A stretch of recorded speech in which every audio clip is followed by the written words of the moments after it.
Bună, dragilor, și bine ați venit la o nouă citire. Dacă titlul te-a atras, înseamnă că ai aici cu siguranță un mesaj pentru tine. Îți mulțumesc pentru că mă urmărești, îți mulțumesc pentru că mi-ești alături. Dacă vrei și tu astfel de citire, te invit oricând, cu drag, doar pe aplicația de tarot și astrologie, Cristina Zurba, disponibilă atât pe iPhone cât și pe Android. Hai să vedem așadar mesaje, ce trebuie să știi.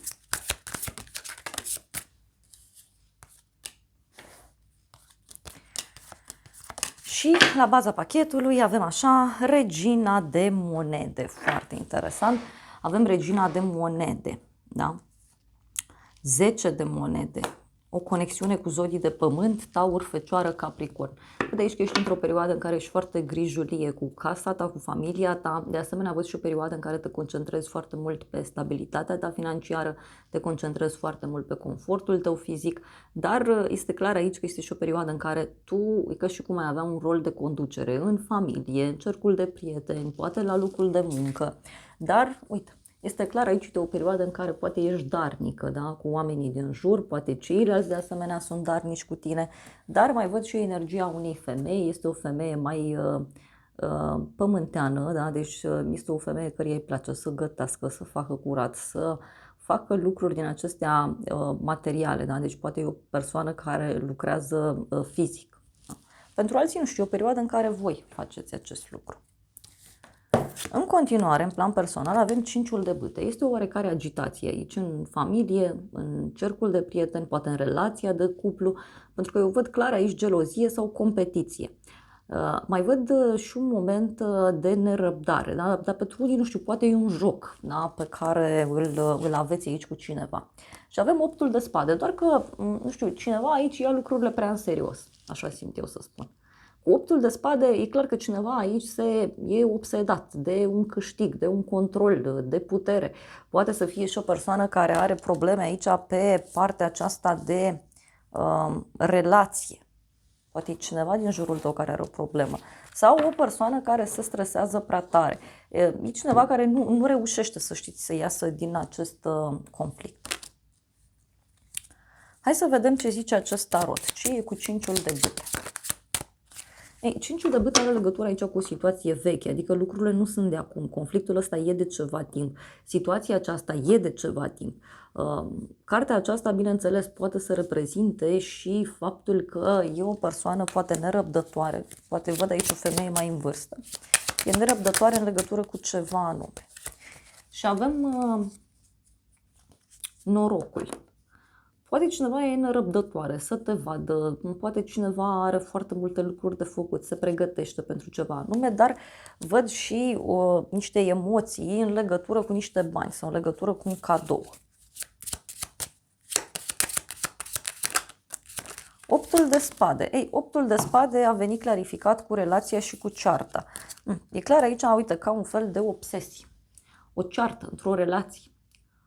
Sau poate e cineva aici agitat, cineva care se gândește în continuu la relația de cuplu în sine, cineva se gândește în continuu la o colaborare anume, la ceva anume. Mai vreau un mesaj.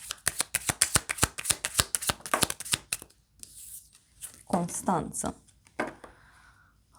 Bun, se pare că această stare de agitație, repet, se menține. Se menține pentru unii, poate cartea asta reprezintă și niște secrete care se află sau niște revelații pe care cineva le are. Ia să vedem noi despre ce este vorba. Cu 8-ul de spade. Ei, este o persoană, uite, foarte temătoare. Cuiva este frică. Cuiva este frică, poate este și o persoană care se îngrijorează foarte tare. Și are legătură, uite, cu ideea de familie. Deci cuiva poate este teamă să-și asume o responsabilitate. Și văd o persoană, uite, singură, supărată, o persoană care plânge, care e agitată. Poate să fie și teama de a rămâne singur sau singură.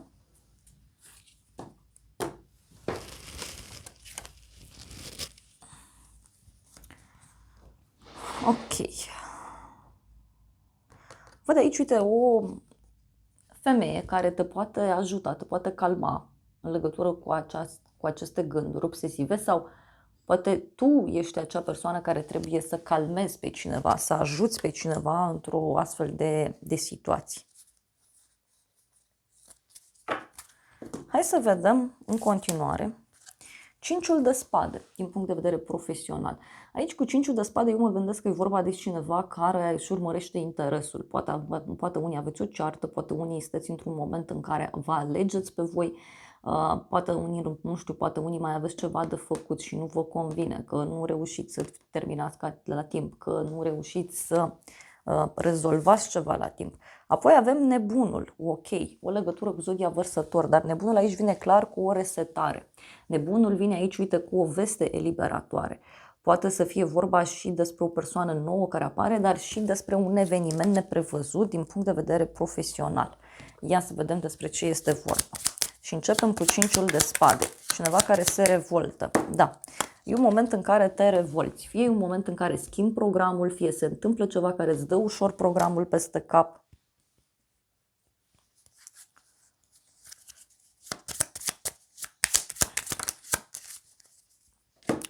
Nebunul, avem copilul și bărbatul. Ei, aici, uite, văd o surpriză de la un bărbat.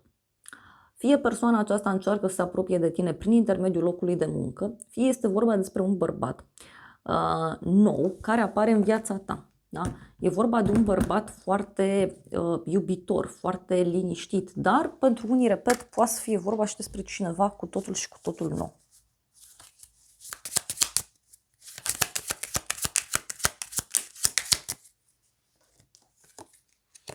Și avem sfârșitul. Poate o veste trăsnet care apare în legătură cu această persoană și care ține de un sfârșit.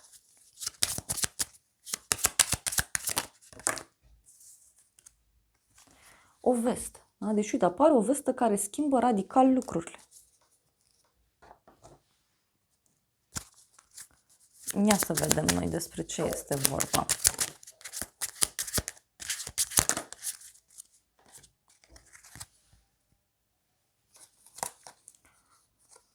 Avem femeia, copilul. Interesant. Deci parcă e cineva care are niște probleme. Uite, e un copil care plânge, un copil care regretă sau o persoană care se comportă într-un mod imatur. Poate să fie și asta. Deci o persoană care se comportă imatur.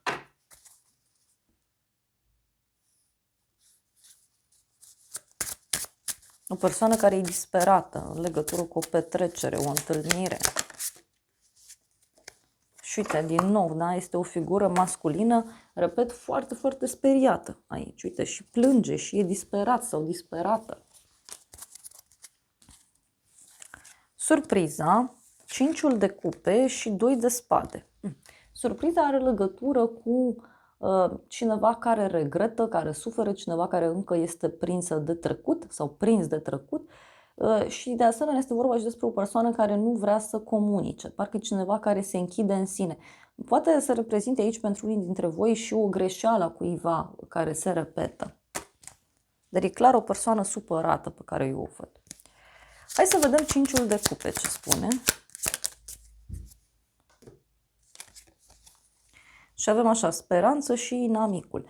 Surpriza are legătură cu cineva care, știu eu, distruge niște speranțe, poate să fie un inamic sau o inamică aici, o persoană care nu are intenții bune și mai văd și o persoană geloasă, da? O persoană supărată tare, tare mult în dragoste. Hai să vedem 2 de spade.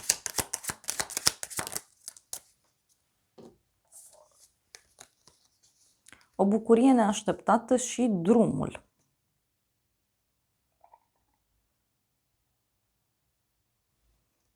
Ce o să te mire pe tine aici? Cineva care face un drum. Fără să spună, sau o persoană care vine către tine tocmai pentru a-și răscumpăra o greșeală. Mai vreau un mesaj. Surpriza are legătură cu o pierdere și cu o supărare. Fie este o pierdere a unei relații, fie este vorba despre o pierdere la nivel emoțional pe care cineva o are. Da? Dar uite, putem să discutăm aici despre niște minciuni care se pot afla. Hai să vedem ce zice acest oracol în legătură cu surpriza.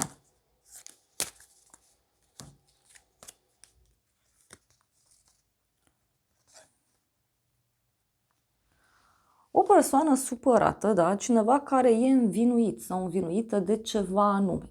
Dar în același timp văd și o bucurie. Hai să vedem surpriza.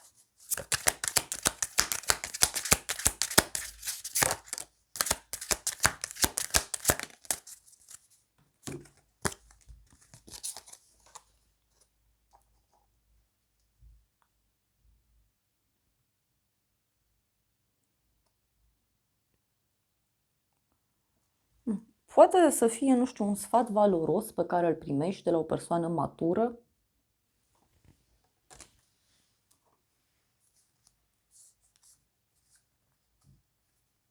Dar și cineva, nu știu, care rămâne cumva singur sau singură sau cineva care se simte lăsat deoparte. Hai să vedem surpriza. Surpriza, avem o femeie, o călătorie și un sfârșit. Ei, cineva care face un drum și drumul ăsta cu siguranță aduce niște schimbări mari. Pentru alții dintre voi, surpriza poate avea legătură cu o femeie de la drum sau o femeie care vrea să se mute, vrea să plece.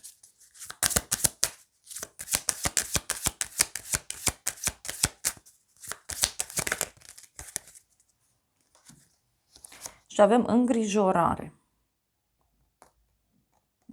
Cineva aici care se îngrijorează foarte tare.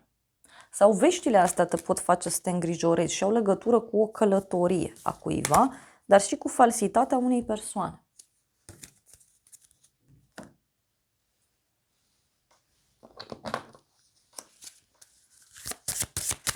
Hai să vedem ce spune acest oracol.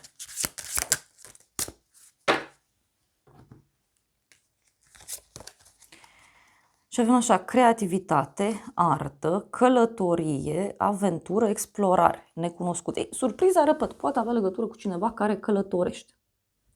Sau surpriza poate avea legătură cu cineva care pleacă undeva la drum. Da?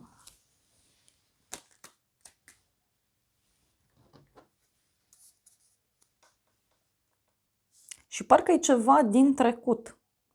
Uite, avem o clepsidră și un apus de soare. Eu cred că a venit timpul aici ca situația aceasta să se închidă. E un sfârșit, să zic așa, inevitabil.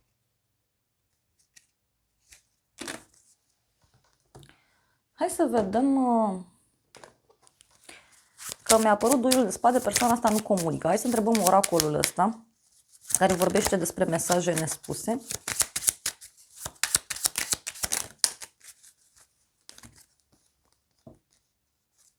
Vreau să ies din chestia asta, dar mi este teamă. Vreau să îndrept lucrurile între noi. Interesant. Deci persoana aceasta vrea să îndrepte lucrurile între voi. Mă simt vinovat pentru că nu spun ceea ce tu vrei să auzi. Deci poate e cineva care nu își dorește, da, un anumit lucru.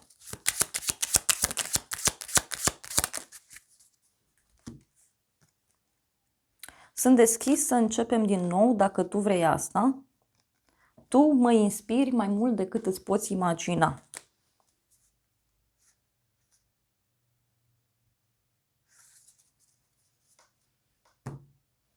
Interesant. Hai să vedem ce spune acest oracol. Test. Slăbiciunile și puterile tale sunt testate. Deci pentru unii poate să fie și un test într-o relație. Și ți se spune să gândești cu atenție în legătură cu această situație. Mai vrem un mesaj.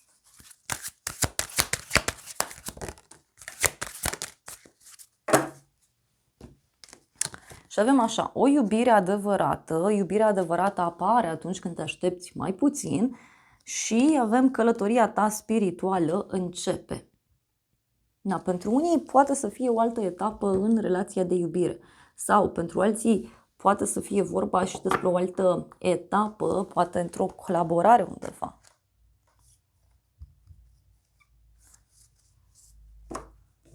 Simt aici că totuși e vorba și de o eliberare și de un sfârșit pentru unii dintre voi. Surpriza. Repet, e o persoană aici supărată care nici nu vorbește, parcă e obligată sau obligat să facă ceva anume. Și avem aici jucătorii, inamicul și o femeie colerică. Surpriza, nu știu, poate avea legătură cu o femeie nervoasă. Cineva care nu are răbdare, cineva care are o părere de rău, cineva care tot se uită spre partea goală a paharului.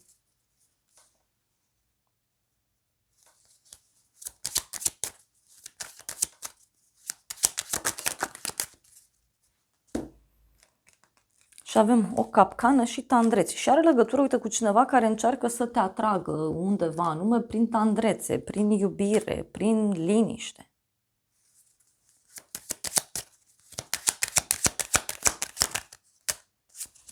Și avem succes. Deci e și despre un succes în iubire.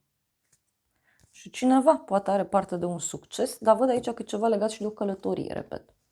Da, dragilor, acestea au fost previziunile de această dată. Eu vă mulțumesc pentru prezență, vă îmbrățișez cu drag, sper din suflet să vă fie de folos informațiile și să ne revedem cu bine și data viitoare. Eu vă doresc să aveți parte de o zi sau de o seară cât mai frumoasă.